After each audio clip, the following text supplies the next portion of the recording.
पुनीत पावन शिव महापुराण की कथा संपूर्ण विश्व के कल्याण हेतु बाबा देवाधिदेव महादेव की कृपा से, करुणा से, छत्तीसगढ़ की पवित्र भूमि से ये पावन ऑनलाइन शिव महापुराण की कथा श्रवण करने का सौभाग्य आप और हमको प्राप्त हुआ है। बड़े भाग्यशाली हैं छत्तीसगढ़ की पवित्र भूमि के सभी रहनिवासी, जहाँ सावन का ये पवित्र महीना और श्रावण के इस पवित्र महीने में ये पावन द्वितीय प्रथम कथा सावन की भिलाई नगर में हुई और द्वितीय कथा छत्तीसगढ़ की ये पवित्र धरा से आप और हम श्रवण कर रहे हैं।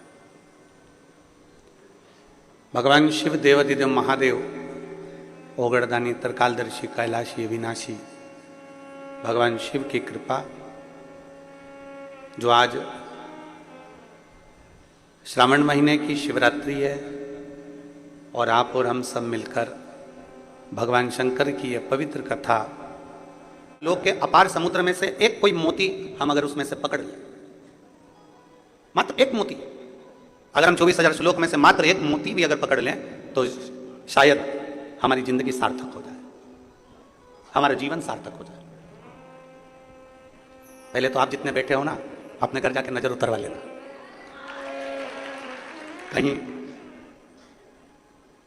कोई ना कोई पुण्य तो तुम लोगों ने गजब का किया होगा, ये पक्का है। कोई ना कोई पुण्य गजब का किया होगा जो सावन की शिवरात्रि के दिन आप और हम सब बैठकर कथा का स्थान कर रहे हैं। सहज नहीं है शिवपुराण, सरल नहीं है देवाधिदेव महादेव की कथा। कितना सुंदर भगवान शंकर से माता सती ने कुछ प्रश्न किए हैं और कहते हैं कि अमरनाथ की गुफा में माता पार्वती जी ने भगवान शंकर से प्रश्न किए थे। सौराष्ट्र की पवित्र भूमि पर भगवान महेश से माता उमा ने प्रश्न किए थे और कहते हैं काशी के अंतर्गत काशी की पवित्र भूमि पर माता सती ने बारंबार भगवान शंकर से प्रश्न किए। कई प्रश्न माता सती भगवान देवाधिदेव महादेव से करती हैं, कई प्रश्न, और उसी में एक प्रश्न माता सती ने भगवान शंकर से किया है। और वो प्रश्न ये जितने शिव भक्त यहां बैठे हुए हैं और जितने आस्था चैनल के माध्यम से और फेसबुक यूट्यूब के माध्यम से अपने घरों में बैठकर श्रवण कर रहे हैं, उनको भी इस प्रश्न का उत्तर ज्ञात होना चाहिए। सती मैया ने एक प्रश्न, बड़ा एक भारी प्रश्न माता सती ने भगवान देवाधिदेव महादेव से करा।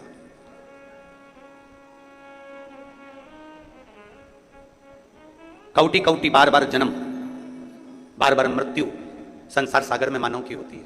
फिर जन्म होता है, फिर मृत्यु होती है, फिर जन्म होता है, फिर मृत्यु होती है। जगत गुरु शंकराचार्य जी ने तो अपनी भाषा में कहा है कि पुनरपि जननम पुनरपि मरणम से छूटना है, इससे मुक्त हो जाना है, इससे बाहर निकल जाना है।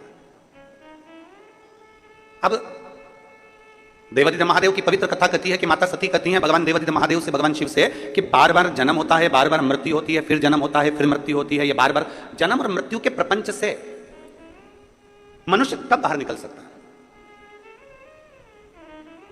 ये इस जो चक्र चल रहा है, एक साइकिल जो चल रही है, एक सर्कल जो चल रहा है, इस सर्कल से हम कब मुक्त हो सकते हैं? और तेरी कृपा बिना ना हिले एक भी अणु, लेते हैं श्वास तेरी कृपा से तनु। हम इससे मुक्त कैसे हों? बार बार जन्म होना, बार बार मृत्यु होना, फिर जन्म होना, फिर मृत्यु होना, फिर जन्म होना, फिर मृत्यु होना, इससे मुक्ति कैसे मिल सकती है? इससे मोक्ष कैसे मिल सकता है? ये साइकिल कैसे बंद हो सकती है? कैसे मुक्त हुआ जाए? हम और आप जब संसार में जन्म लेते हैं तो जन्म लेने के बाद में अपना कर्म पूरा कर फिर चले जाते हैं। अब हमको नहीं मालूम कि हम आएंगे कि नहीं आएंगे।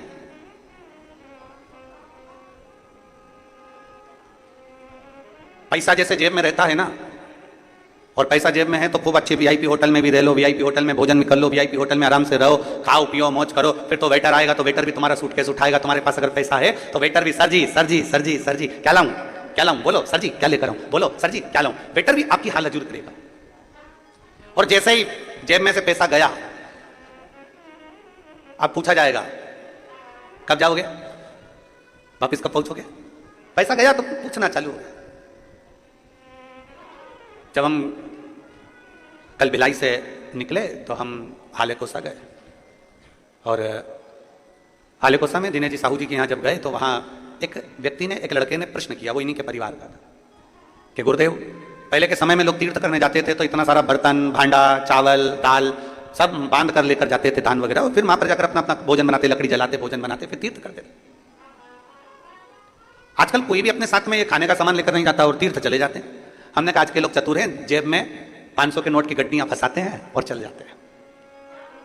बस एक गड्डी, 2 गड्डी तुम्हारी जेब में अगर फंसी हुई है, फिर तो तुम कहीं पर भी चले जाओ। जी सर, होटल रूम खोलो। जी सर, वीआईपी दर्शन। जी सर, अभी आइए, बस अंदर, अभी दर्शन कराता हूँ, अभी जल चढ़वाता हूँ, अभी तुमको प्रणाम करवाता हूँ। जी सर, लो। फिर तो तुम्हारे पास में अगर 500 की नोट की गड्डी फंसी हुई है तो जी सर, लो, अभी मैं तुम्हारे गले में माला भी पहनाता हूँ। सर, मैं आपको अभी भगवान से दर्शन कराता हूँ। सर, मैं अभी आपको उनसे मिलवाता हूँ। सर, मैं अभी ऐसा करवाता हूँ। बस 500 के नोट की गड्डी तुम्हारी जेब में है तो तुम मंदिर में दर्शन भी वीआईपी कर लोगे, ठहर भी जाओगे, होटल में भी पहुंच जाओगे, भोजन भी कर लोगे, अच्छे से घूम भी लोगे, फिर भी लोगे। तुम्हारे को ना चावल ले जाना है, ना दाल ले जाना है, ना बर्तन ले जाना है, ना भांडा ले जाना है, ना कोई सामग्री ले जाना है। बस अपनी जेब में 2 गड्डी फंसा कर रखो और चल दो, तो तुम्हारी सारी व्यवस्था अच्छी होगी। हम भी उस बच्चे से यही कहे कि अपनी जेब में जैसे 2 गड्डी फंसाना जरूरी है, उसी तरह अपने दिल में शंकर और पार्वती को फंसाना जरूरी है, तो ऊपर भी व्यवस्था अच्छी मिल सकती है।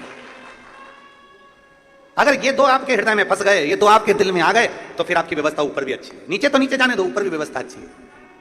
और कृपा की ना होती जो आदत तुम्हारी, कृपा की ना होती जो आदत तुम्हारी, तो सूदी गिलेती अदालत तुम्हारी, गरीबों के दिल में जगह तुम न पाते, तो किस दिल में होती इबादत तुम्हारी, तो किस दिल में होती इबादत तुम्हारी। केवल एक शिव और पार्वती, राम और सीता, कृष्ण और राधा, नारायण और लक्ष्मी मां, ब्रह्मा और ब्रह्माणी, ये 2 गड्डी है हमारी, और जिसको आपने दिल में, हृदय में रख लिया, और हृदय में अगर रखा गई तो फिर भगवत भजन का आनंद अपने आप प्राप्त होगा। ये जो ये जजमान बने हैं, चंद्रशेखर जी पिल्ले, पूर्णिमा जी पिल्ले, श्री अनिल शुक्ला जी, श्रीमती शकुंतला शुक्ला जी, परमेश्वर सिन्हा जी, आशा सिन्हा जी, ये जो जजमान बने हैं, इन्होंने शायद सोचा भी नहीं होगा। कहाँ खड़े हो जरा, चंद्रशेखर जी खड़े हो, अनिल शुक्ला जी खड़े हो, परमेश्वर सिन्हा जी, इन्हें सोचा भी नहीं होगा कि बाबा कृपा करेगा और सावन के महीने में, और वो भी शिवरात्रि के दिन से करुणा कर देगा। कहीं हमारे पूर्वजों का पुण्य प्रबल हुआ होगा, ये कथा के यजमान तक प्राप्त हुई, कहीं उसकी कृपा हुई होगी बेटी, कहीं उसकी करुणा हुई होगी, कहीं उसकी दया हुई होगी। एक विश्वास अपने भीतर प्रबल किया, 2 गड्डी हमने जेब में फंसा ली है और फिर तीरथ को चल दी है। बस भगवान का नाम हमने हृदय में रख लिया और चल दिया।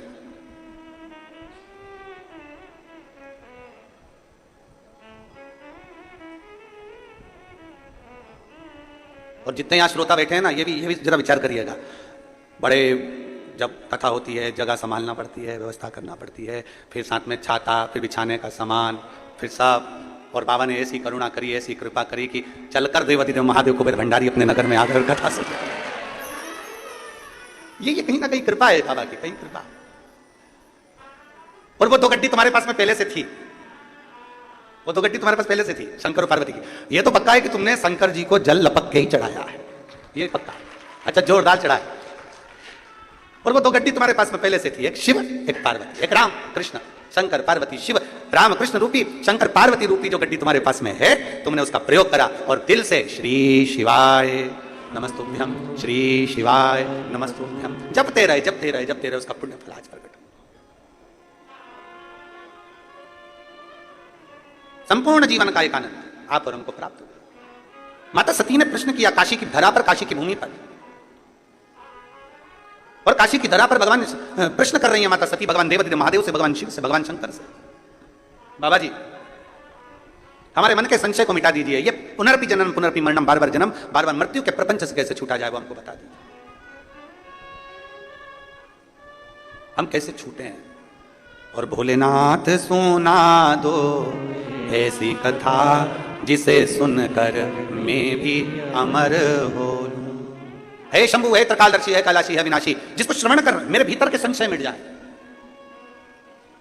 जिसको श्रवण कर मेरे भीतर का संशय चले जाए, ऐसी कथा मेरे जीवन को श्रवण करा दीजिए। मुझे श्रवण करना है ऐसी कथा जो मेरे संशय को मिटा दे, मेरे संशय को समाप्त कर दे। मां भगवान देवादिदेव महादेव सुन रहे हैं, माता सती बारंबार प्रश्न कर रही हैं, भगवान शंकर से बारंबार प्रश्न किया जा रहा है, बारंबार। और कितना सुंदर बात है, शिवपुराण कहती है यदि हमारा कर्म अच्छा है, यदि हमने श्रेष्ठ कर्म करा है, तो हमको भगवान को ढूंढने की जरूरत नहीं पड़ती, बाबा देवादिदेव महादेव हमको ढूंढता है। कर्म अच्छा करिए। अभी बिलाई की कथा में हमने एक बात कही थी कि बन सके जिस बच्चे को एजुकेशन की जरूरत है, अच्छी पढ़ाई की जरूरत है, वो बच्चा अच्छा पढ़ना चाहता है तो उस बच्चे को अच्छी पढ़ाई कराइए। किसी को चिकित्सा की जरूरत है और बहुत बीमार व्यक्ति है और उसको चिकित्सा की जरूरत है तो उसको अच्छी चिकित्सा कराइए। किसी को एजुकेशन चाहिए, उसको एजुकेशन दिलाया जाए, किसी को चिकित्सा चाहिए, उसको चिकित्सा दिलाई जाए, जिससे वो अच्छे से अपने जीवन को आनंद पूर्वक जी सके, वो आगे बढ़ सके।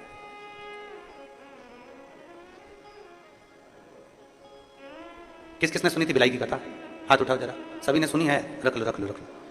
अगर चिकित्सा की जरूरत है तो चिकित्सा मिले, और यदि कहीं शिक्षा की जरूरत है तो शिक्षा मिले, और प्रयास करें कि अच्छी शिक्षा, अच्छी चिकित्सा जनमानस तक पहुंचे। सती मैया कह रही है कि मेरे भीतर का संशय मिटा दे। कर्म अच्छा है तो आपको परमात्मा को ढूंढने की जरूरत नहीं, परमात्मा आपको ढूंढे। और अगर कर्म बेकार है, समय की अवस्था धीरे धीरे धीरे धीरे आती जाती है और मालूम पड़ जाता है कि हमारा आने वाला समय कैसा है।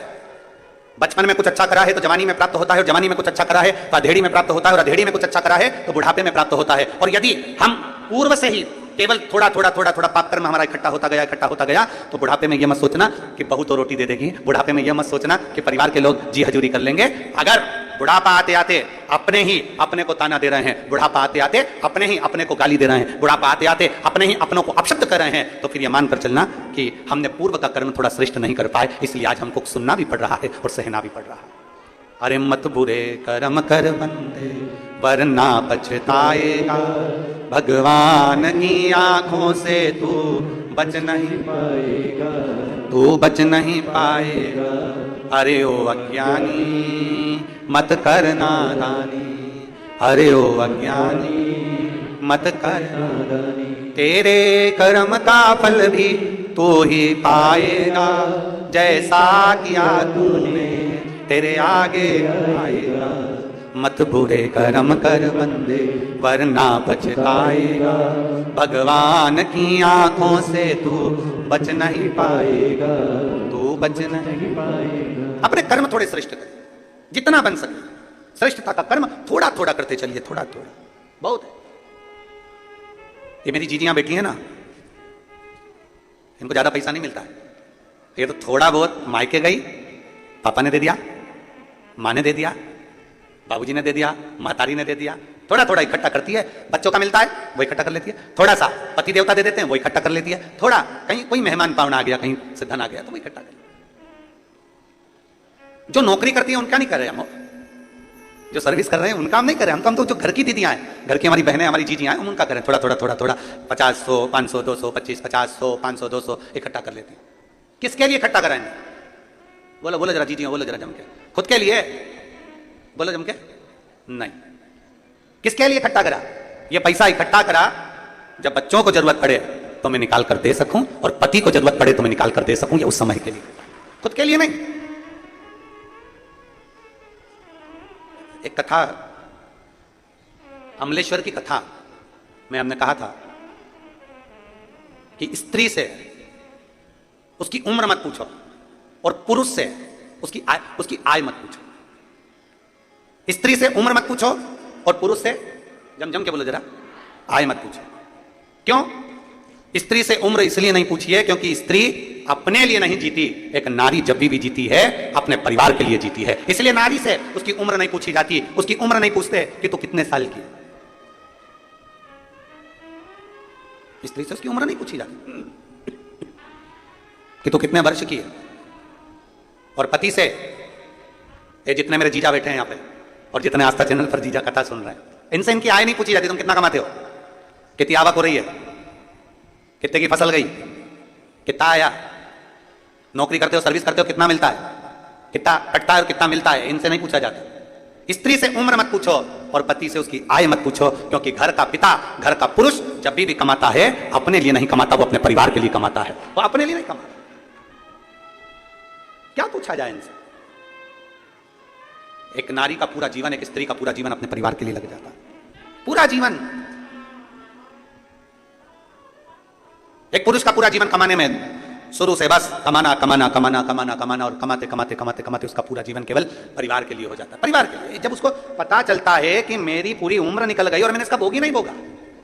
मधुमक्खी छत्ता बनाती है,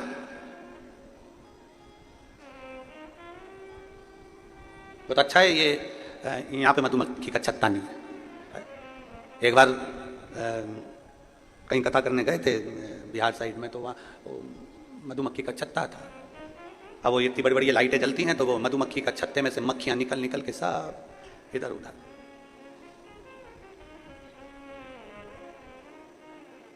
छत्तीसगढ़ सरकार को और छत्तीसगढ़ की प्रशासन को, दोनों को धन्यवाद है, बहुत बहुत साधुवाद, बहुत बहुत साधुवाद। मधुमक्खी अपना छत्ता बनाती है, जगह जगह से पुष्प का रस लेकर आती है और शहद बनाकर तैयार करती है। उसको लगता है मैं खाऊंगी, अब मैं तैयार करा, अब मैं खाऊंगी, अब मैंने तैयार करा, अब मैं पाऊंगी। फिर सोचती है वो, अब मैं खाऊंगी। जीवन बहुत विचित्र है।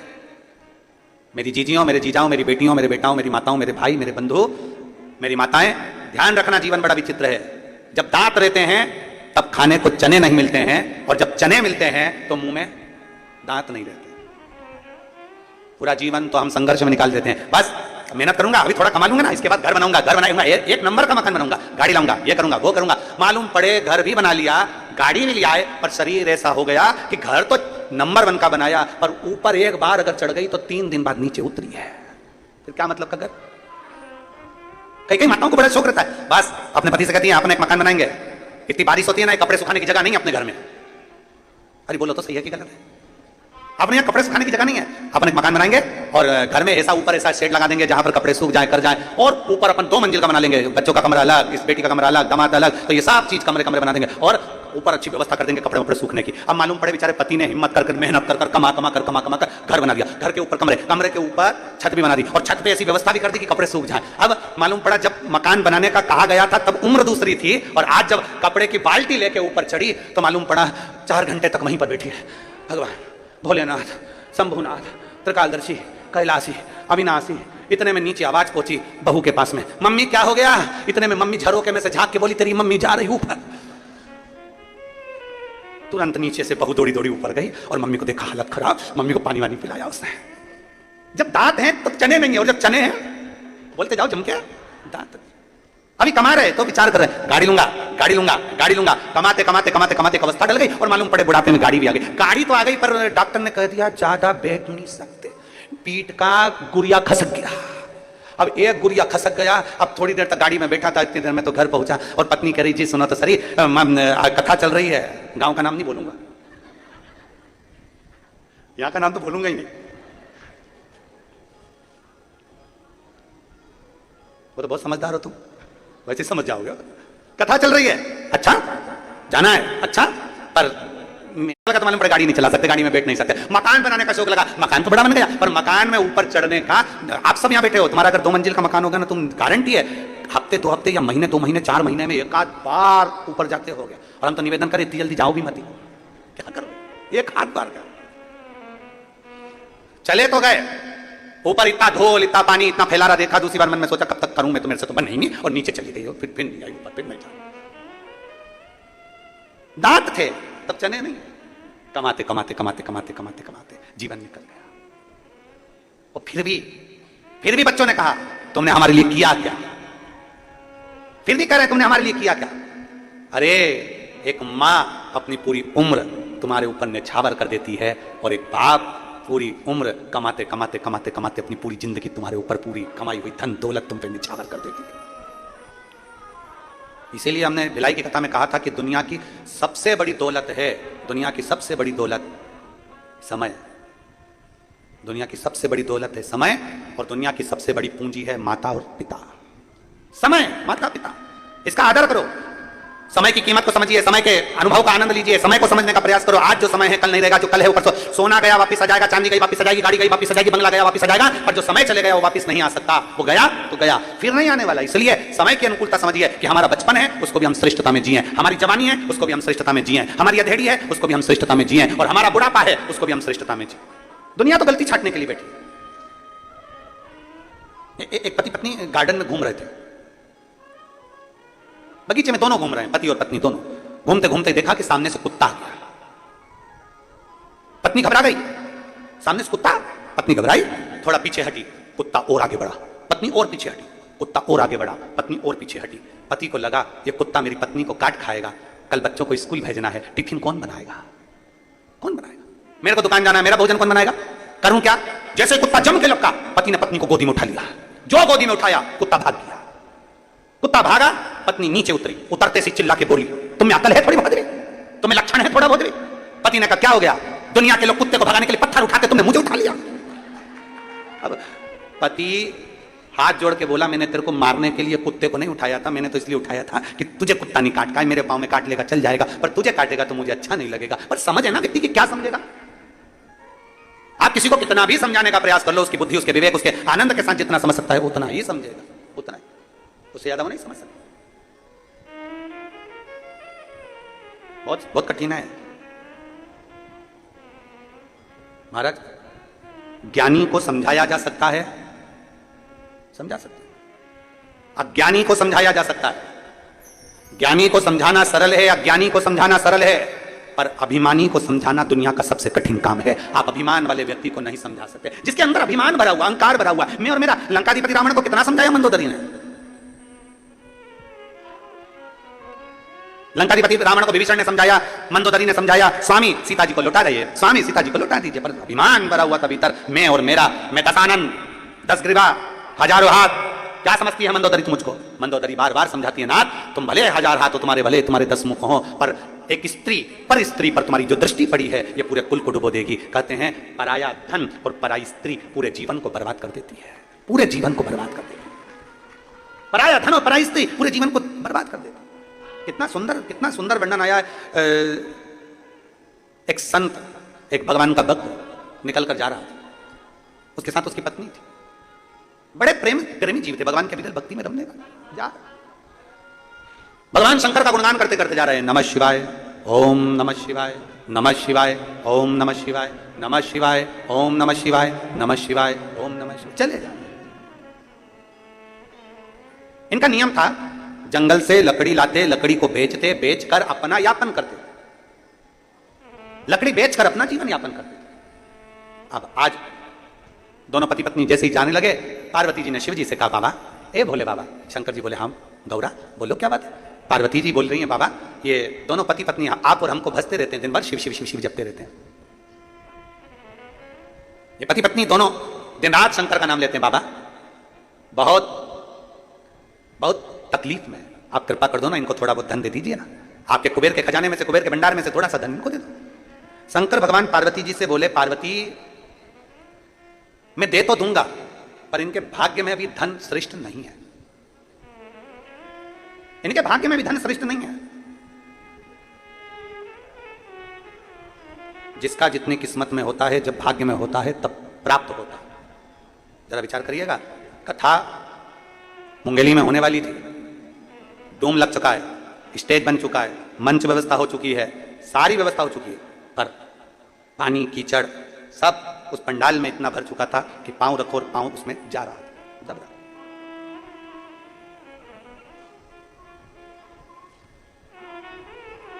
ऐसा नहीं है कि प्रशासन नहीं चाहता कि कार्यक्रम नहीं हो, अपने क्षेत्र में कार्यक्रम हो, ये तो प्रशासन भी चाहता है। क्षेत्र के चाहे कलेक्टर हो, एसपी हो, एसएसपी हो, कमिश्नर हो, आईजी हो, डीएसपी हो, एसडीएम हो, हर तहसीलदार हो, हर टीआई, सब चाहते हैं कि हमारे क्षेत्र में भी बाबा की कथा हो। ऐसा नहीं कि नहीं चाहते, पर उनका भी एक भाव होता है कि सुरक्षित हो, सुरक्षा पहले। क्योंकि देखा हुआ है अभी भिलाई में जो कथा हुई है, भिलाई में 3 बार पहले कथा हो चुकी है, पर आपने देखा होगा ये जो चौथी कथा भिलाई में हुई, जो 3 कथा हुई है, उन कथा से भी ज्यादा भीड़, ज्यादा भक्त भिलाई की इस कथा में पहुंच गए, और इतने भक्त पहुंचे कि पूरी रोडों पर चारों तरफ भक्त भरे हुए थे।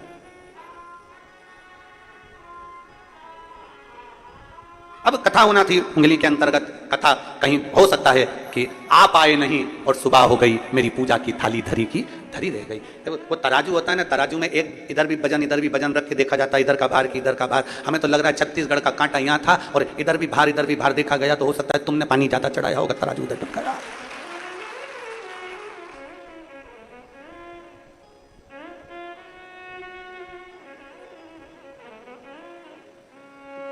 जैसे कथा यहाँ हो रही है वैसी की वैसी वहां पर भी प्रशासन ने उनसे कहा कि देखो आप चाहो तो एक कोई स्टेट में कोई अच्छा ग्राउंड मिल जाए, ऐसा छोटा सा कोई हॉल मिल जाए जिसके अंदर आप ऑनलाइन करा सकते। नहीं, हम कथा विशाल करा। और तुम समझदार थे, तुम बड़े चतुर थे, और तुम लोगों ने सोच लिया बिल्ली के बाग से छींटा टूटा है, मक्खन अपने भाग्य में आ जाए तो अच्छा। ऐसा नहीं कि प्रशासन नहीं सोचता, कार्य के लिए सोचता है, पर सुरक्षित हो, सबकी रक्षा हो, सब श्रेष्ठ हो, सुरक्षा के साथ। इनकी किस्मत में नहीं है। भगवान शंकर कर रहे हैं, पार्वती अगर मैं इसको सोना चांदी दे भी दूं, हीरे पन्ने दे दूं, इन दोनों पति पत्नी के भाग्य में नहीं है। कैसे नहीं है प्रभु? बहुत साधारण है ये लोग, दे दो ना, थोड़ा सा धन दे दो ना।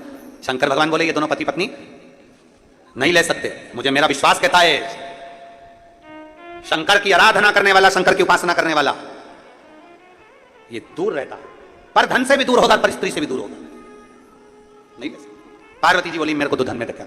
पार्वती जी ने एक लाल कपड़े में थोड़ा सा आभूषण, मानिक मोती सोना चांदी हीरा पन्ना बांधा और रास्ते में डाल दिया, जहां रास्ते से ये दोनों जा रहे थे। दोनों अलमस्त होकर नमः शिवाय ओम नमः शिवाय, नमः शिवाय ओम नमः शिवाय, नमः शिवाय ओम नमः शिवाय बोलते बोलते जा रहे थे। इतने में पति की दृष्टि उस धन पर पड़ गई। पत्नी थोड़ी पीछे थी, पति की दृष्टि पड़ी धन पर। पति ने देखा किसी का सामान गिर गया है, सोना चांदी। पति ने देखा पीछे पत्नी आ रही है, उसने तुरंत वहीं से मिट्टी हटाई और उस पर धन पे डाल दी। पत्नी ने पूछा आते से ही क्या कर रहे हो? पति को लगा स्त्री का स्वभाव होता है थोड़ा सा, कहीं धन देखकर इसके मन में, लोगों के पर्दे देखकर मन में आ जाता है कि अगली दिवाली पे इसमें की पर्दे लाऊंगी। मिठाई खाते खाते मन में आ जाता है कि अगली बार हरियाली आन दे तो मैं ऐसा ही मीठा भात बनाऊंगा। तो उसके मन में यह ना आ जाए कि ये सोना देखे, हीरे पन्ने देखे, और उसके चित्रवृत्ति में यह ना आ जाए कि ये सारा धन मेरा हो गया, ये सारी संपदा मेरी हो गई। ना ना। पत्नी ने पूछा क्या कर रहे हो? पति बोले कुछ नहीं। स्त्री ने कहा मुझे मालूम है तुम क्या कर रहे हो। पत्नी बोली मुझे मालूम है तुम क्या कर रहे हो। पति ने पूछा क्या कर रहा हूं? पत्नी बोली मिट्टी को मिट्टी में दबा रहे हो। पति की आंख में से आंसू बह गए। मैं अपनी पत्नी को समझ नहीं पाया, वो जान गई थी ये सोना मिट्टी है, दूसरे की दौलत हमारे लिए धूल की तरह है, दूसरे का धन हमारे लिए धूल की तरह है, दूसरे की संपदा हमारे लिए धूल की तरह है, दूसरे का पड़ा हुआ पैसा हमारे लिए धूल की तरह है। दुनिया के लोग समझ नहीं पाते।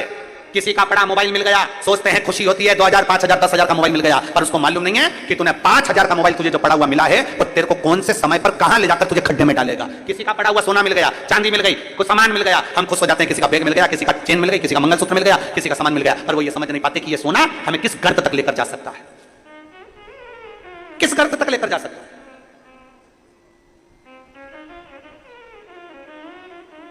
एक शनि की कथा आप लोगों ने सुनी होगी।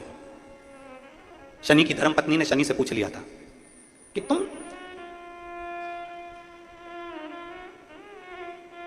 किसको बर्बाद करते हो? शनि कहते हैं बुरे कर्म वाले। और दूसरा, किसी का पड़ा हुआ वस्त्र, किसी का पड़ा हुआ धन, किसी की पड़ी हुई पादुका, किसी का पड़ा हुआ छाता मिल गया और वो लेकर चले गया, बाद में एक दिन उसको पछताना पड़ता।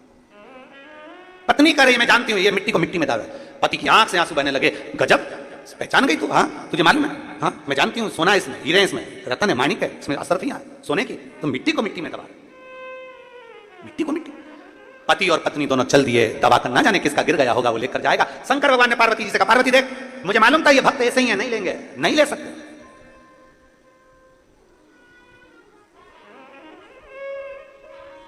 दो व्यक्ति होते हैं, एक का सामान चोरी चले गया और दूसरा होता है जिसने चोरी कर लिया। जिसका सामान चले गया वो 6 महीने में, 8 महीने में, 1 साल में वो वापिस चेन बनवा लेता है, वापिस मंगलसूत्र बनवा लेता है, भगवान इतना उसको दे देता है। और जो चोट्टा होता है ना वो परमानेंट चोट्टा होता है। वो इतनी बार चोरी कर लिया तो भी वो सेठ नहीं बन पाया, चोर की चोर ही रहा, चोर की चोर रहा। लाखों का सामान चुरा लिया तो भी चोट्टा की चोट्टा ही रहा।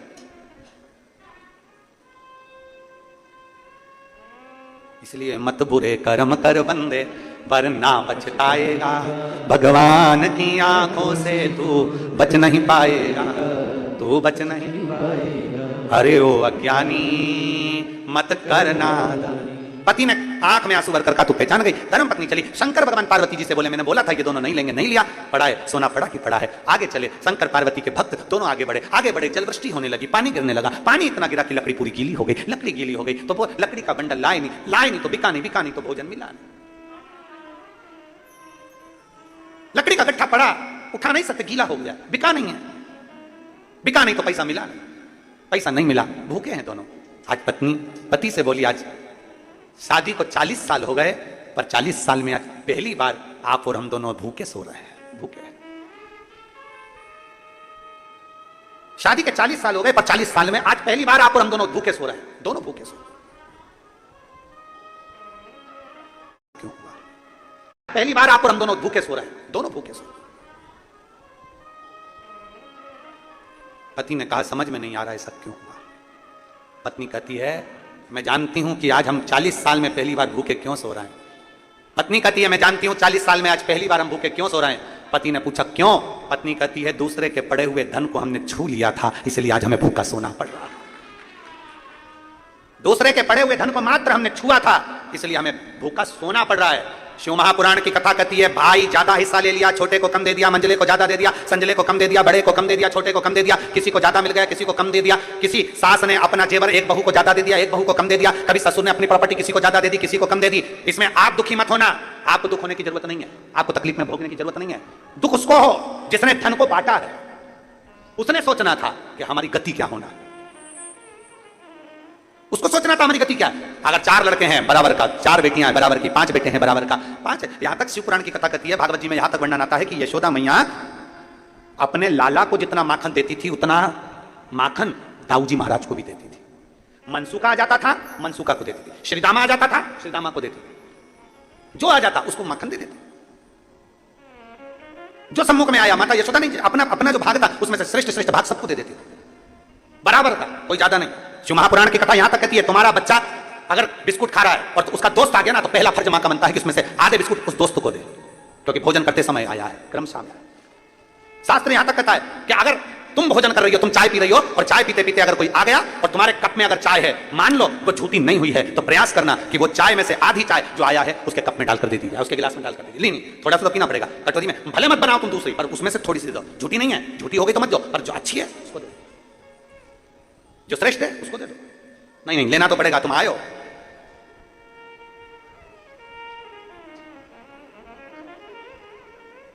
भोजन करते समय थाली में बाल आ जाए, भोजन करते समय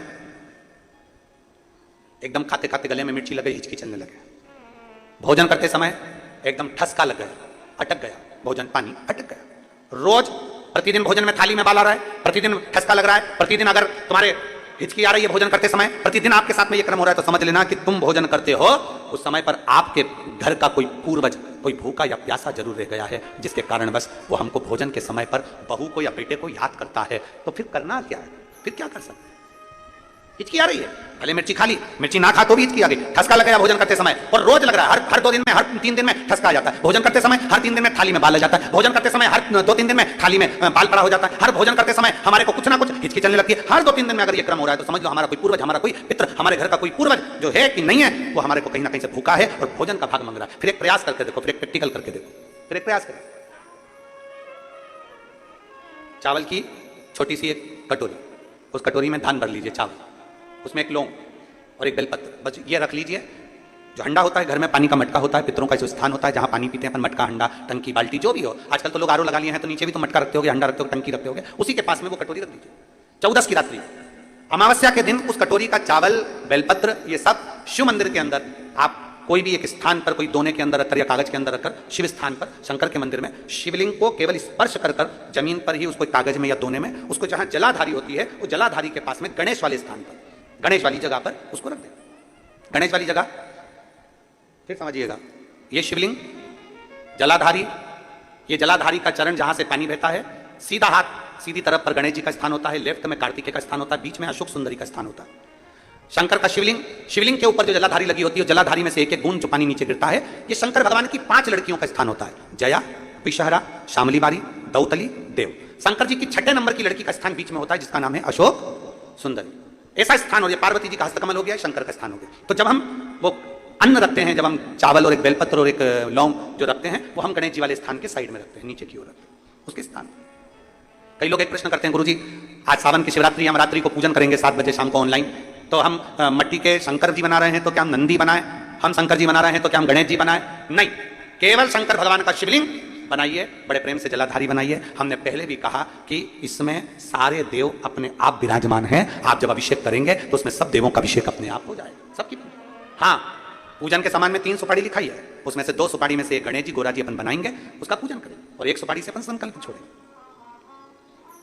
शिव आराधना में शास्त्र कर रहा है, शिव महापुराण वर्णन कर रही है। आप अगर भोजन कर रहे हो, भोजन करने में आपको बार बार हर 2 दिन में 3 दिन में बाल आ रहा है भोजन की थाली में, सब सफाई से भोजन बनता है। सब कोई मेरी जीजी नहीं है जो बिना सफाई के भोजन नहीं बनाती, सब सफाई से बनाते हैं, सब अच्छे से बनाते हैं, सब अच्छे प्रेम से बनाते हैं, और सब सफाई से भोजन बनाते हैं। और सफाई से भोजन बनाने के बाद भी आपकी भोजन की थाली में बाल आ रहा है, अच्छे से प्रेम से एकांत में बैठकर भोजन कर रहे तो भी हिचकी आ रही है, तो भी आपको ठसका लग रहा है, रोज 2-3 दिन में लग रहा है, समझिए कि वो कहीं ना कहीं हमारे पूर्वज, कहीं ना कहीं हमारे देव। 3 जगह स्मरण आपके सम्मुख में। स्वामी आज हमको 40 साल के पर्यंत पहली बार, 40 साल में पहली बार भूखा सोना पड़ रहा, पहली बार हम भूखे सो रहा है। क्या कारण है? अभी आपको कथा में कहा, सालों से इंतजार कर रहे थे, और शिव महापुराण की कथा यदि सावन के महीने में यहां बैठकर अगर सुनने को मिल रही है तो समझना कि हमारे पूर्वजों का कोई पुण्य फल होगा। सालों से इंतजार कर रहे थे।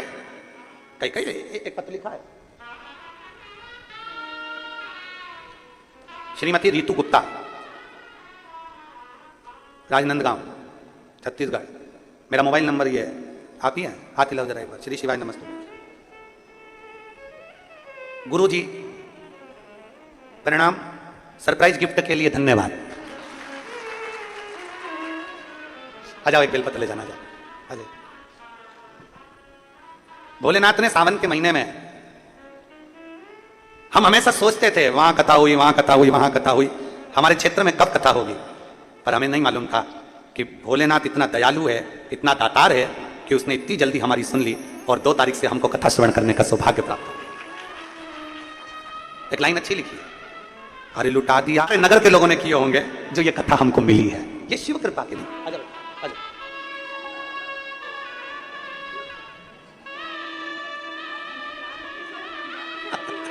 करेंगे हम, रात भर नहीं सोई खुशी में।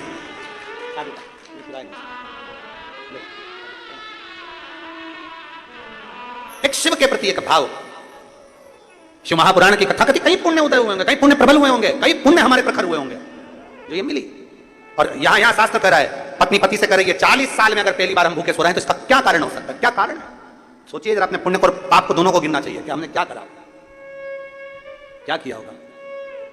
40 साल में आज पहली बार हम दोनों भूखे सो रहे हैं, इसका कारण क्या हो सकता है? इसका क्या?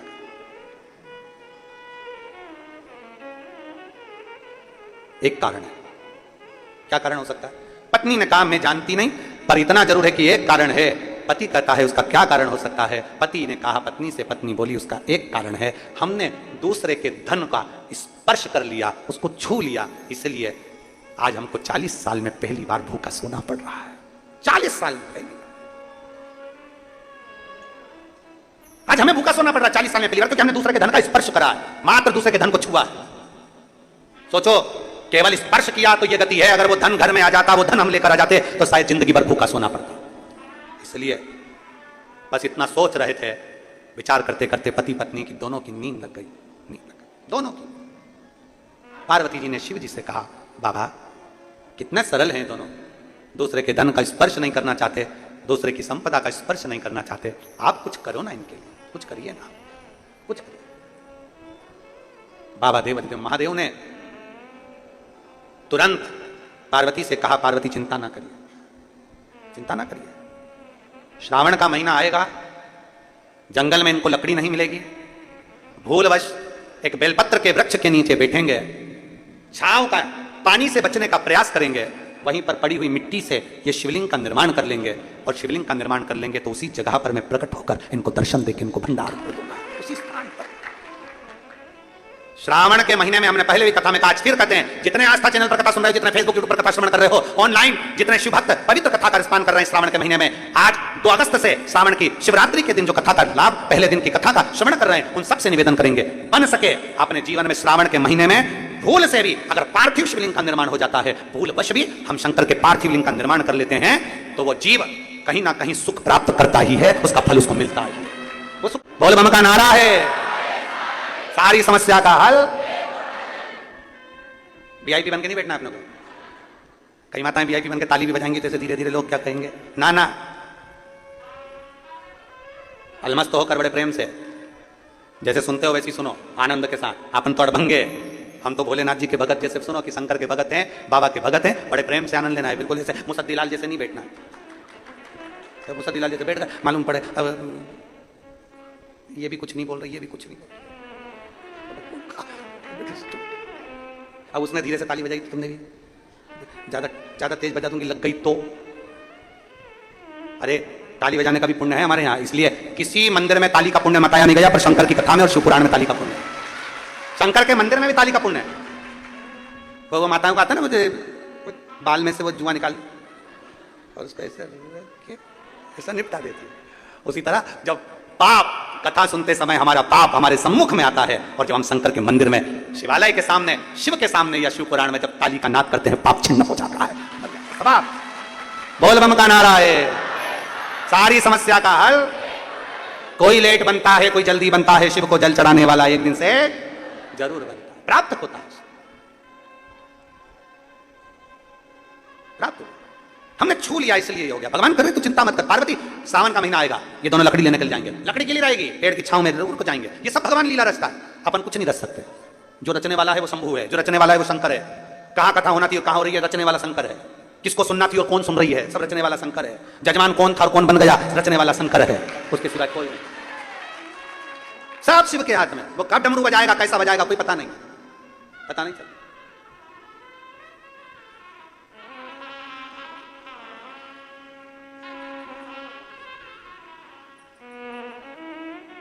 अभी हम इधर से आ रहे थे तो एक माता जी बूढ़ी बूढ़ी सी और एक माँ और थी, दोनों। वो बूढ़ी माँ और वो माँ दूसरी माँ से करी थी, मेरे को चिमटी खोड़ना, मेरे को चिमटी खोड़।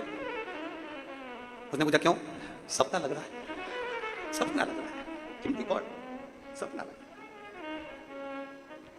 अरे भाई, शिव कृपा के बिना कुछ नहीं संभव है। शंकर के बिना क्या संभव है, शिव के बिना क्या संभव है, कुछ भी संभव। शंकर भगवान ने पार्वती जी से कह दिया, समय पलटेगा, या सावन का महीना आएगा, ये पेड़ के नीचे जाएंगे, पानी से बचेंगे, वही मिट्टी का ढेरा बना लेंगे, मुझे याद करेंगे, मैं प्रकट हो जाऊंगा। आज पूरे देशवासियों को और देश में नहीं विदेश में बैठे हुए भी सारे शिव भक्तों को आज मौका मिला है पार्थिव शिवलिंग निर्माण करने का। शाम को 7 बजे आप और हम सब मिलकर ऑनलाइन भगवान शंकर का पूजन करेंगे, अपने अपने घरों में बैठकर पूरे परिवार के साथ। शिव जी को बेलपत्र, समीपत्र, धतूरा, गेहूं के दाने, काली मिर्च, तिल सब भगवान शिव को समर्पित करेंगे और अपने दिल की बात भगवान देवाधिदेव महादेव से कहेंगे। भगवान शंकर से अपने मन की बात बोलेंगे, भगवान शिव से अपने दिल की बात कहेंगे, प्रार्थना करेंगे उनसे। आप सब लोग भी तैयारी करके आए होगे घर पे, है ना? अरे बोलो तो जम के, करिए तैयारी सब, बहुत बढ़िया। और सारे जितने आस्था चैनल पर कथा सुन रहे हैं, पूरा राष्ट्र, पूरा देश, एक एक छोटा सा छोटा गांव और बड़े से बड़े गांव में शंकर जी की पूजन की तैयारी हो रही है। पूरे सभी को सावन के इस शिवरात्रि की बहुत बहुत बधाई, बहुत बहुत बधाई। पूरे देशवासियों को श्रावण शिवरात्रि की बहुत बहुत बधाई। करो दिल से पूजन, पार्थिव लिंग का निर्माण करिए, अपने हाथों से शिवलिंग का निर्माण एक परात के अंदर, थाली के अंदर या पाटे पर उसको करिए, बेलपत्र का पत्ता रखकर भगवान शंकर के शिवलिंग का निर्माण करो। बाबा से प्रार्थना करो, बाबा आज सावन की शिवरात्रि है, बाबा शिवरात्रि के दिन का वर्णन शास्त्र करता है कि रात्रि के पहले पहर की पूजन जो करता है भगवान उसको पहले पहर की पूजन में प्रथमता रखता है। आनंद का दिन, आप कृपा करिए, दिल से पूजो।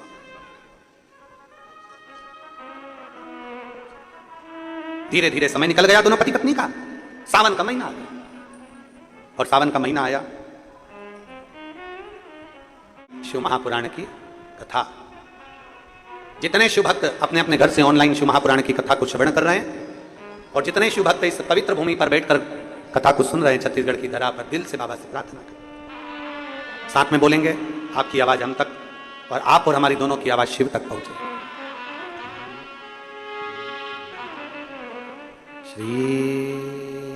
श्री शिवाय नमस्तुभ्यं। श्री शिवाय नमस्तुभ्यं। श्री शिवाय नमस्तुभ्यं। श्री शिवाय नमस्तुभ्यं। श्री शिवाय नमस्तुभ्यं। भोला सब दुख काटो हमारा, ओ भोला सब दुख काटो हमारा। शिव शंकर जपूं तेरी माला, भोले बाबा जपूं तेरी माला। भोला सब दुख काटो हमारा, ओ भोला सब दुख काटो हमारा।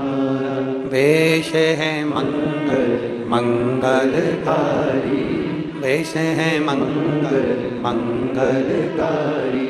शमशान वासी हमारा, शमशान वासी हमारा। ओ भोला सब दुख काटो हमारा, ओ भोला सब दुख काटो हमारा। भगवान देवत्य महादेव का चरित्र कर रहा है, शिव महापुराण की कथा वर्णन कर रही है। भगवान शंकर ओघड़दानी है, शिव कथा कर रही है। सावन का महीना आ गया, दोनों पति पत्नी वही क्रम उनका संविदा लेकर आना, वही क्रम उनका लकड़ी को ढूंढने जाना। लकड़ी का गट्ठा बनाते, लकड़ी बेचते और अपना यापन करते। अब लकड़ी लेने के लिए गए और सावन के महीने में तो पानी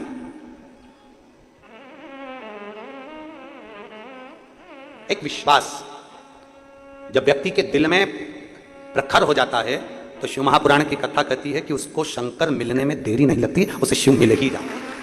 एक विश्वास, एक पत्र है। 3 इंजेक्शन की बारी आई तो हमसे सहन नहीं हुआ, अब सहा नहीं गया, तब बेलपत्र और शंकर के चढ़े हुए जल का प्रयोग करना प्रारंभ। अब मैं बाबा का क्या वर्णन करूं गुरुदेव। मेरे बाबा की ऐसी करुणा हुई। लोग कहते हैं क्या सारी समस्या का हल एक लोटा जल हो सकता है, पर मैं विश्वास के साथ कहती हूं कि शंकर पर चढ़ा हुआ जल का आचमन और बेलपत्र का सेवन रोग की निवारणता करता ही है। हमने पहले भी कथा में एक बात कही, आपके स्मरण में होगा, डॉक्टर को दिखाओ, क्योंकि डॉक्टर शिव का एक रूप होता है, डॉक्टर शंकर का एक रूप है। जो वो दवाई दे वो ले, जो वो जांच बोले वो करवा, पर उसके साथ में शंकर जी पे करा हुआ भरोसा आपको आगे बढ़ा ही देता। शिव जी पे करा हुआ भरोसा, शंकर पर करा हुआ विश्वास तुम्हें आगे बढ़ा ही देता। गुरुदेव जब दूसरी बार मैं इंजेक्शन के लिए डॉक्टर के पास गई तो डॉक्टर ने जांच कर कह दिया कि अब आपको इंजेक्शन की जरूरत नहीं है, आपकी आंखें धीरे धीरे ठीक हो गई। ये एक शिव भक्ति है, एक विश्वास, एक भरोसा, एक दृढ़ता होती है। बोल बम का नारा है, हमारे भरोसा है अगर शंकर पर करा गया है तो वो निभा। आ जाओ, वो भरोसा शिव पर करा हुआ, उस भरोसे का फल मिलता जरूर।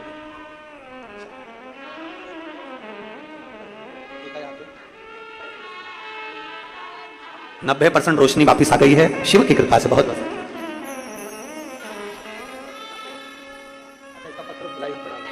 ये सविता डागा जिसका भिलाई में पत्र पड़ा था, जो सीए बनी है, एक बार जोरदार ताली बजाएं उसके लिए, बहुत बहुत साधुवाद। बेटी को बहुत बहुत शिव तत्व की प्राप्ति, शंकर की उदारता। और मैंने तेरे ही भरोसे बाबा, तेरे ही भरोसे हवा बिच उड़ती जावागी बाबा, डोर हथों छड़ देना मैं कट्टी जावागी। भोले मैं तेरी पत्नी, शंभू मैं तेरी पत्नी। शिव तत्व है। सावन का महीना आ गया, दोनों पति पत्नी संविदा लेने के लिए लकड़ी लेने के लिए गए। अब लकड़ी लेने तो चले गए, पर जलवृष्टि इतनी, जो रचा था परमात्मा ने वो होकर रहता। भगवान जो रचता है वो होता है। तुम कितना भी सोच लो, आप कितना भी सोच लो कि आपके अनुसार हो जाए, नहीं हो सकता। फिर कहेंगे कितनी कितनी व्यवस्था वहां करी गई, सोचा कितना गया, कितना लोगों ने अपना अपना, कोई ने रिजर्वेशन कराया, कोई ने कुछ कराया, कोई ने व्यवस्था कराया, सोचा अपना, कहां होता, अपने सोचे से नहीं। वो लिखने वाले ने जो लिखा है वो होता है, अपने सोचे से नहीं हो सकता कभी भी, कभी नहीं। और प्रभु कृपा, उदारता, करुणा, दोनों पति पत्नी बेलपत्र के वृक्ष के नीचे जाकर, बरसते पानी में बहुत पानी गिर रहा था, उसके नीचे जाके खड़े हो, बेलपत्र वृक्ष के नीचे। हमने पहले भी कथा में कहा, भूलवश भी अगर बेलपत्र के वृक्ष के नीचे से व्यक्ति निकल कर चले जाता है तो उसका ना जाने कितना कितना अश्वमेध यज्ञ का फल उसे प्राप्त हो जाता है, ना जाने कितने अश्वमेध यज्ञ का फल अगर वो गया है बेलपत्र के नीचे। इसलिए आप लोगों से निवेदन है, वृक्ष जरूर लगाओ। प्रकृति को, पृथ्वी को हरा भरा करना है आपको और हमको। और सावन महीने में प्रयास करो कि एक वृक्ष बेलपत्री का जरूर लगाया जाए। करोगे प्रयास? पक्का करना चाहिए। सावन महीने में एक वृक्ष बेलपत्री का जरूर लगाओ और उस वृक्ष की देखरेख भी करो जिससे वो वृक्ष बड़ा हो जाए। ऐसा वृक्ष मत लगाना कि तुमने लगाया और 4 दिन बाद बकरी खा जाए। फोटो तो अपना खिंच जाता है पेड़ के साथ और पेड़ को खा जाती बकरी। वो फोटो कोई नहीं खींचता कि पेड़ बकरी खा गई। फोटो वो खिंच जाता कि हमने पेड़ लगाया, हमने वृक्ष लगाया, वृक्षारोपण हुआ। पर वृक्ष लगाओ, मना नहीं है, पर वृक्ष लगाने के साथ में एक प्रण होना चाहिए, उसकी रक्षा भी हम करें, उसकी रक्षा भी करें।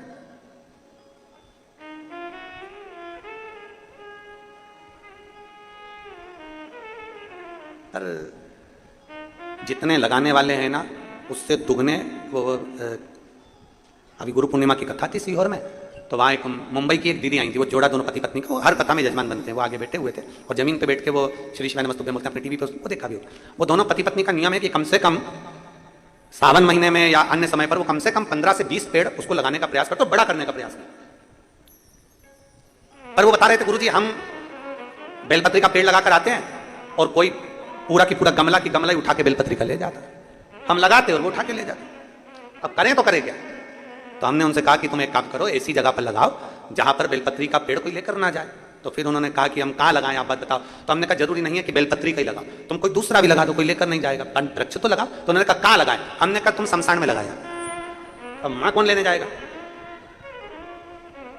और आधा तो लोगों को वैसे भय रहता कि शमशान से लाया, और पत्नी को मालूम पड़ जाए शमशान से पेड़ लिया, तो तुम शमशान में लगा दो। पृथ्वी हरी भरी हो कहीं पर भी हो, पर ये पृथ्वी हमारी प्रकृति, हमारे पूरा पृथ्वी, पूरा भूमंडल हरा भरा हो, ऐसा नियम बनाना चाहिए कि पृथ्वी के संरक्षण प्रयास। एक वृक्ष जरूर लगाओ।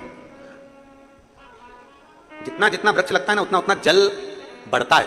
पृथ्वी का जो जल कम हो रहा है ना उसका कारण केवल ऐसा ही है कि वृक्ष नहीं है, वृक्ष कटते गए जल कम होता गया, इसलिए वृक्ष लगाना जरूरी है। एक बेलपत्री के वृक्ष के नीचे से भी अगर कोई भूलवश निकल कर चले जाता है, हजारों अश्वमेध यज्ञ का फल उसके खाते में प्राप्त हो जाता है, हजारों अश्वमेध यज्ञ का पुण्य फल उसे।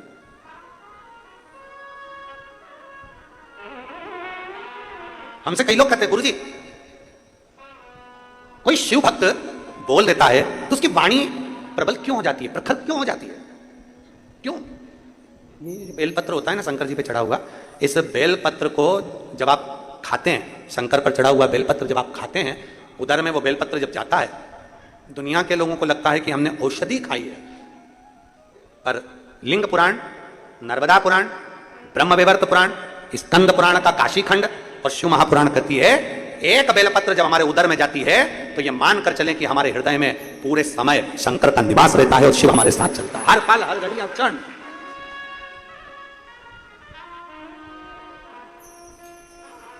हर पल हमारे साथ शिव है और शंकर तुम्हारे साथ, हमारा विश्वास हमारे साथ चलना चाहिए। हम जब इस व्यासपीठ के पास में आते हैं तो हमारा सीहोर का कंकर और सीहोर का रुद्राक्ष दोनों साथ देवदेव महादेव के साथ में चलते हैं। उसकी आराधना, पूजन, अर्चना, स्मरण नित्य प्रति। और एक तो हमारी पोथी में रखा ही रहता है, एक तो हमारी पोथी में निरंतर संपूर्ण विश्व के कल्याण हेतु कि भले बाबा का रुद्राक्ष का भी स्पर्श बेलपत्र को हो और वो संपूर्ण विश्व के कल्याण, एक तो हम लेकर चलते ही हैं, साथ में उसको लेकर अपनी पोथी के अंतर्गत उसको चलते स्मरण के लिए, भक्ति के लिए, भजन, नित्य शिव भजन। श्रावण महीना है, संकल्प लो कि एक वृक्ष में भी लगाऊंगा, प्रयास करूंगा कि सावन के महीने में एक बेलपत्री का वृक्ष लगे। दोनों पति पत्नी बेलपत्र के वृक्ष के नीचे चले जाते हैं, बारिश हो रही है, भयंकर जल वृष्टि हो रही है, दोनों वहां बैठ गए, भूमि पर बैठे पेड़ के नीचे। अब आदत रहती है, जो लोग फालतू बैठे रहे ना, थोड़ी देर तक फालतू बैठे रहे तो वहां फूल पड़ा होगा तो उसकी पत्ती तोड़ तोड़ तोड़ तोड़ तोड़ तोड़ देगा। फिर मन करा तो अपनी साड़ी में से ही एक रुआ निकाल के उसको निकाल के उसी को निकाल के दिन मरोड़ती शंभो सरने पड़ी मांग दुख आदत रहती है। फिर ही बैठे हो, क्या कर रहे हो? भिलाई की कथा में कहा था, भानु नाम का बच्चा धूल का शिवलिंग बना लेता है। सुनी थी कथा? भानु नाम के बच्चे ने मिट्टी का शिवलिंग बना लिया, उसका पुण्य उसके खाते में चला गया, पुण्य खाते में गया, केवल शिवलिंग बना, केवल। अब दोनों पति पत्नी शंकर के भक्त बैठे, बेलपत्र की छांव, मिट्टी में से, ढेले में से ऐसा बनाते बनाते शिवलिंग की आकृति बना ली। शिवलिंग की आकृति बन गई, और शिवलिंग की आकृति जब बन गई तो मन में दोनों पति पत्नी के भाव आया, ये शंकर हमने बना लिया, हमें स्मरण नहीं आया। बेलपत्री तोड़ी, शिव को समर्पित कर दी। जैसे ही बेलपत्री शंकर पर चढ़ी, उसी मिट्टी के शिवलिंग में से, पार्थिव शिवलिंग में से शंकर भगवान प्रकट हो गए, शिव प्रकट। उसी पार्थिव शिवलिंग में से शंकर का प्रागट्य हो गया, शंकर का प्रागट्य। एक बहन ने प्रश्न किया, गुरुजी, भिलाई का प्रश्न है, अग्रसेन भवन का, जहां हम ठहरे थे। गुरुजी, जब शंकर भगवान का शिवलिंग बनाते हैं तो उसका नेत्र, उसकी नाक, उसका अधर, उसका सिर, उसका मुख बनाना चाहिए? शिव महापुराण में यह कुछ भी वर्णन नहीं। शिव महापुराण में यह वर्णन नहीं है कि आप उनका चेहरा बनाए, मुख बनाए, अधर बनाए, नेत्र बनाए, शिखा बनाए। यह शिव महापुराण में वर्णन नहीं है। शिव महापुराण में तो केवल इतना वर्णन है कि आप अगर गमले की भी मिट्टी का शिवलिंग बना रहे हैं तो वो पार्थिव शिवलिंग है, यहां चेहरा बनाने की जरूरत नहीं। पार्थिव शिवलिंग का मतलब होता है जितनी मिट्टी को जोड़ा गया है, जितनी मिट्टी का संचय किया गया है, उसमें जितने जितने कण हैं, वो सारे कण जब इकट्ठे होते हैं तो मिट्टी में जितने कण होते हैं उतने कण के बराबर हमको शिवलिंग निर्माण का पुण्य फल प्राप्त हो जाता है। इसलिए पार्थिव की महत्व, पार्थिव की महत्वता क्यों है? तो ये इधर करते कि नहीं करते हमको नहीं, मैंने हरतालिका करते हैं इधर हरतालिका। तो हरतालिका जब करते हैं तो हरतालिका में बालू मिट्टी का, बालू का या मिट्टी का शिवलिंग बनाते हैं। क्यों बनाते हैं? ये माताएं बालू का शिवलिंग, मिट्टी का शिवलिंग क्यों बनाती है? उसका कारण, सोमवार का 16 सोमवार करते हैं तो बालू मिट्टी का शिवलिंग बनाते हैं, 16 सोमवार कर रहे हैं तो मिट्टी का शिवलिंग है, हरतालिका कर रहे हैं तो मिट्टी का शिवलिंग है, अन्य पूजन कर रहे हैं तो मिट्टी का शिवलिंग का मतलब है छोटा छोटा कण कण कण कण, उसको पानी में मिलाकर इकट्ठा करा जाता है, फिर शिवलिंग का निर्माण करा जाता है। मतलब ढेर सारे हजारों शिवलिंग हम एक साथ पूजन नहीं कर सकते, तो पार्थिव बना लेते हैं तो उसमें कण कण कण कण ढेर होते हैं, तो हजारों शिवलिंग का फल हमारे खाते में प्राप्त हो जाता है, हजारों शिवलिंग का। और बालू मिट्टी का बनाया भोलेनाथ, चढ़ाऊं लोटा जल भर के। बालू मिट्टी का बनाया भोलेनाथ, चढ़ाऊं लोटा जल भर के, चढ़ाऊं लोटा जल भर के, चढ़ाऊं लोटा जल भर के। बालू मिट्टी का बनाया भोलेनाथ, चढ़ाऊं लोटा जल भर के। शिव को जल समर्पित। पार्थिव बनाओ, उसमें चेहरा बनाने की जरूरत नहीं है। पार्थिव बनाओ, उसमें आंख नाक मुख बनाने की जरूरत नहीं है। पार्थिव बनाओ, उसमें नंदी भी बनाने की जरूरत नहीं है, क्योंकि नंदी के रूप में तो आप और हम शंकर के चरणों में 24 घंटे पड़े हुए हैं। पार्थिव बनाओ, जलाधारी बनाओ, शिवलिंग बनाओ, उसका पूजन कर लिया, शिव स्वीकार कर लेते हैं, स्वीकार।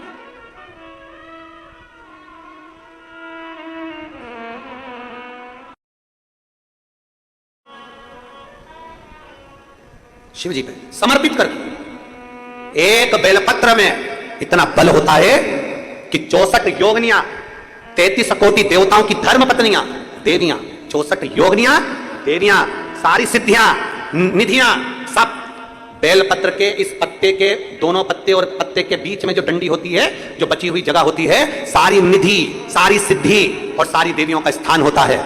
जब हम एक बेलपत्र को दिल से अपनी कामना कर कर देवाधिदेव महादेव को, आप लोगों के स्मरण में हम फिर कह दें कि ये शिवलिंग जलाधारी, ये जल बहता है, समझ में आ रहा है ना? जल बहता है, ये जल किस ओर जाता है? कौन सी दिशा में जाता है? जम के बोलो, उत्तर की दिशा में। जब हम एक बेलपत्र समर्पित करते हैं दक्षिण में बैठकर, कहां बैठते हैं अपन? दक्षिण में, उत्तर की ओर मुख, दक्षिण में बैठकर जब डंडी का मुख उत्तर की ओर कर कर बेलपत्र अपने मन से कामना कर कर शिवलिंग पर समर्पित करते हैं, तो ऐसी कोई कामना नहीं जो मेरा महादेव पूरी ना करता।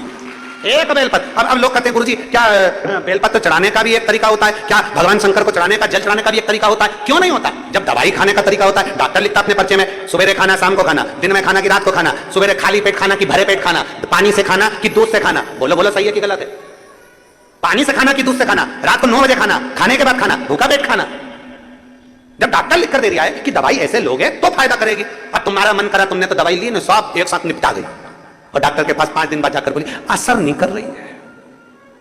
डॉक्टर साहब अभी भी मेरी पसली दुख रही, अभी भी मेरा सिर दुख, आसान नहीं कर रही, कमजोरी उतनी की उतनी है। डॉक्टर ने कहा हमने दवाई दी थी, पर्चा दिखाओ जरा। पर्चा डॉक्टर ने देखा, जो देखा तो कही दवाई तो सही लिखी है रे जी, दवाई तो सही है, फिर असर क्यों नहीं कर रही? तो इससे पूछा दवाई खा रही हो? हाँ। पूरी खा रही हो? हाँ। जो ये खाली पेट वाली है कि मैं तो सब एक साथ खा लेती हूँ। डॉक्टर बोला यही गड़बड़ है, बस यही गड़बड़, सारी दवाई एक साथ खा गई, जो खाली पेट की खा, इन्फेक्शन को समाप्त करने। रात की दवाई क्यों देते हैं? क्योंकि रात भर जो नींद आएगी इन्फेक्शन खत्म करेगी, उसके लिए। सवेरे की दवाई अलग है, भोजन के हिसाब से। तो डॉक्टर ने दवाई दी है तो उस हिसाब से खा, पर अपन ने तो एक सांस लिया, पत्ता पत्ता पत्ता खोला साहब, लानी बहु पानी ला, और बहु पानी ला के बोतल का दे दिया, और साथ सारी दवाई खोला के और साहब निपटा गए। हमारा तो बीपी ऊंचा नीचा हो रहा है, असर नहीं कर रही। अब दवाई असर जब करे, जब नियम से ली जाए, तो दवाई उसी तरह जैसे डॉक्टर की दवा असर जब करती है, जब समय समय पर ली जाए। तो यहाँ शास्त्र भी कहता है बेलपत्र चढ़ाने का भी तरीका है, जल चढ़ाने का भी तरीका है, दूध चढ़ाने का भी तरीका है, गेहूं चाहे काली मिर्च, ये सब तुम साल भर चढ़ाओगे, उसका कोई मूल तत्व नहीं है। पर गेहूं, काली मिर्च, काली तिल, कमलगट्टा और ये सब चीजें जब तुम सावन की शिवरात्रि पर समर्पित करती हो, तो उसका फल तुम्हें साल भर के अंदर मिलता जरूर है, प्राप्त होता है। तो मिला, ऐसा नहीं कि नहीं मिला। पिछले साल तुमने चढ़ाया था गेहूं, तो कथा मिली कि नहीं मिली? आई कि नहीं आई कथा? और सुन लो छत्तीसगढ़ वालों, जितनी छत्तीसगढ़ की मेरी जीजियां कथा सुन रही ऑनलाइन, जितने कथा को श्रवण कर रहे हैं, दिल से पूजन करना और बाबा से दिल से कहना हमारे यहां भी शंकर जी की कथा होना चाहिए। तो इतना देना झोली भर करके हम भी कथा करवाए, ऐसा प्रयास, इतना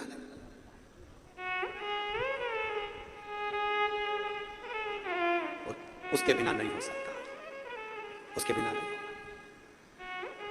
एक बेलपत्र में वो बल है जब हम समर्पित करते दिल से, हृदय से, चित्त से बाबा को समर्पित। हम 2 बेलपत्र प्रतिदिन, हमारी जो कथा होती है, कथा में हम 2 बेलपत्र उसमें से इसमें अपनी पुस्तक में रख लेते हैं, पर्चा डाल देते हैं, इसको पूरा बंद कर देते हैं। जब सवेरे पाठ करने बैठते हैं, बेलपत्र निकाल लेते हैं, पाया, बाबा का भजन किया, स्मरण किया, अपनी भक्ति में एक ऊर्जा। हम कहेंगे शुगर का कितना भी मरीज हो, इंसुलिन लेने वाला भी अगर शुगर वाला है और उसको इंसुलिन लग रही है, तो हम उस तक से कहेंगे थोड़ा बेलपत्र शिवजी पे चढ़ी हुई कुंदकेश्वर महादेव का नाम लेकर खाना चालू करो। धीरे धीरे धीरे धीरे 2, 3, 4 बेलपत्र खाने की आदत डालो। नहीं खाते बन रहा है, मुंह में छाले आ जाते हैं या मुंह तरह तरह से बन जाता है, तो सुखा के बेलपत्र को चूरा बनाओ, कुंदकेश्वर महादेव के नाम से थोड़ा सा वो चूरा पानी के साथ निगल लो या गोली बनाकर निगल लो। उसका फल 15-20 दिन तक लगातार खाओगे। 15-20 दिन के बाद में डॉक्टर से जांच कराना, इंसुलिन तुम्हारा कम होते चले जाएगा, एक दिन बंद हो जाएगा, तो इंसुलिन लेना नहीं पड़ेगा। शुगर तक, बीपी, थायराइड, कैसा भी है बीमारी है, बेलपत्र बेलपत्र है, एक पत्र है। हमें तो लग रहा था कि पत्र ही नहीं आएंगे, पर आप लोग भी गजब हो रहे, गजब। पत्र लिखा है देवी बाई गांधी, कहीं बैठी हैं? देवी बाई गांधी कहीं बैठी हैं क्या? अच्छा, गुरुदेव श्रीमती देवी बाई गांधी, अंजू राजकुमार गांधी, राजनंद गांव से हैं। 2 साल पहले स्वास्थ्य इतना ज्यादा खराब हो गया था कि शरीर रहे ना रहे उसकी कोई गारंटी नहीं। पर आप कहते हो डॉक्टर शिव का रूप है, उसको दिखाते रहो। शंकर मानकर हम डॉक्टर को दिखाए, उसकी दवाई भी ली, पर आराम लगना प्रारंभ नहीं हुआ। तब शंकर पर चढ़ा हुआ जल, अपने पोते से जल चढ़वाती शिव जी को, वो जल मंगवाती, उसको पीती और बाबा पे चढ़ी हुई बेलपत्र खाना प्रारंभ करा। आज मेरे बाबा की कृपा से जितना जितना रोग था, मेरे बाबा ने सारे रोग समाप्त कर दिए और मुझे ठीक कर दिया। मैं बाबा को यह धन्यवाद देने के लिए मैं स्वस्थ हूं। एक शिव भक्ति विश्वास के साथ आइए बेलपत्र लेकर आ जाओ, एक शिव भक्ति विश्वास के साथ।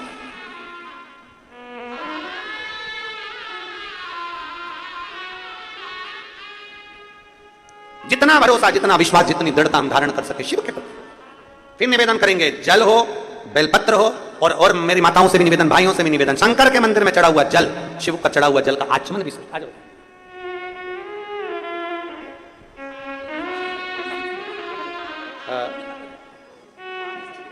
इनके सासू जी हैं, 86 वर्ष के हैं, वो यहां आए नहीं है, परंतु पत्र उन्होंने भेजा है, उनको हमारी तरफ से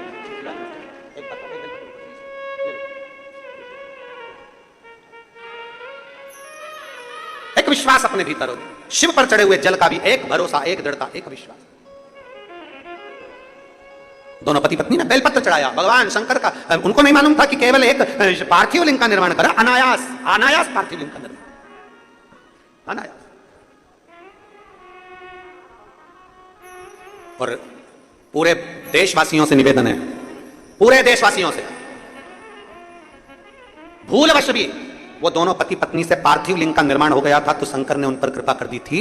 आज आपको और हमको सावन के महीने में शिवरात्रि पड़ रही है। आज 2 अगस्त को शाम को 7 बजे आस्था चैनल की टीवी चालू करना, मोबाइल चालू करना, ऑनलाइन यूट्यूब फेसबुक आस्था चैनल पर 7 बजे आप और हम सब बैठकर पार्थिव लिंग का निर्माण कर पूजन करेंगे। बाबा का पार्थिव लिंग बनाकर पहले से रखना, पूजन करना, दिल से बाबा से प्रार्थना करना, बाबा से विनय करना। जो दिल से मांगोगे मेरा विश्वास कहता है कि बाबा खाली नहीं छोड़ेगा, झोली खुशियों से भरेगा। और जब कोई नहीं आता मेरा भोले आता है, जब कोई नहीं आता मेरा बाबा आता है, मेरे दुख के दिनों में वो बड़ा काम आता है, मेरे दुख के दिनों में वो बड़ा काम आता है। एक विश्वास के साथ करिए भजन, एक भरोसे के साथ। पूजन के समय पर चढ़ी हुई बेलपत्र में से एक बेलपत्र अवश्य रख लेना, संभाल कर उसको उठा के रख लो। साल में अगले साल आपसे बात करेंगे कि बेलपत्र का क्या फल है, हम आपसे पूछेंगे। पूजन का कोई सामान नहीं हो तो भी शिवलिंग का निर्माण करो, तो भी करो।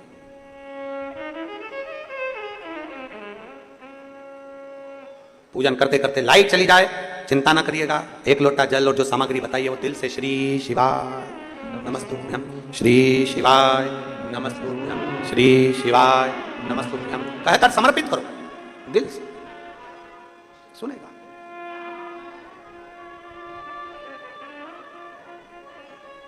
और खाली ना जाता कोई दर से तुम्हारे, खाली ना जाता कोई दर से तुम्हारे, मैं भी खड़ी हूँ नंदी बाहें पसारे, अपने हृदय से लगा लो गिरा जा रहा हूँ, उठा लो भोले अपने दर से, अब तो ना टालो गिरी जा रही हूँ, उठा लो एक पत्र उठा लो।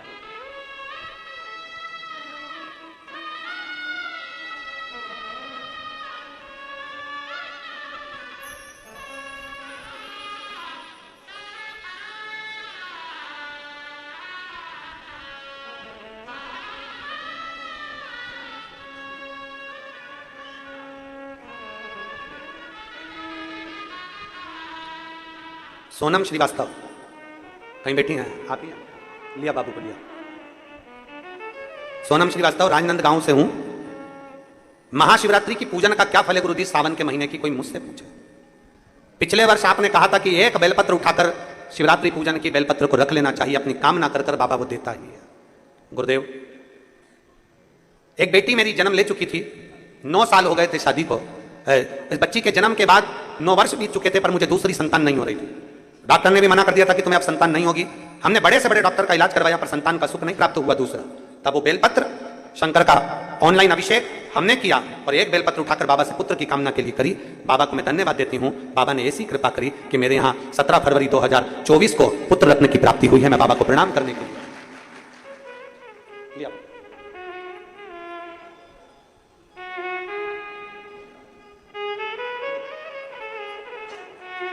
शंभू